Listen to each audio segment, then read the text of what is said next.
চাঁদপুরে পরিবারের ৩ সদস্যসহ পিন্টু দাস নামে এক ব্যবসায়ীর খোঁজ মিলছে না।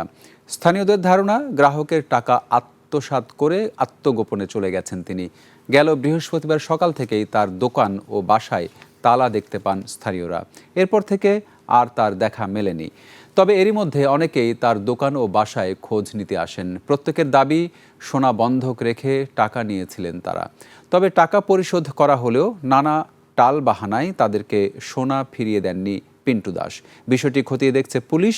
নিখোঁজ পিন্টু দাসের বাড়ি চট্টগ্রামের ফটিকছড়িতে।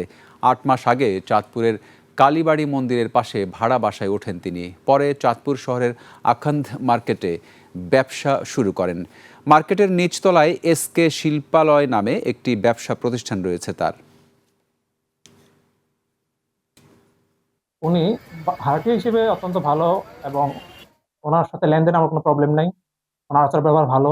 তারা হয়তো কোনো টাকা পয়সা জর্জরিত একটা ঝামেলা আছে। এখন সঠিকটা কি আমরা নিজেরও আসলে জানি না। পিন্টু ভাই এখান থেকে মনে করেন অনেক মানুষের টাকা টুকা লইয়া স্বর্ণ রাখতে অনেকে বন্ধক নিচ্ছে, রাখতে টাকা লইয়া চলে গেছে।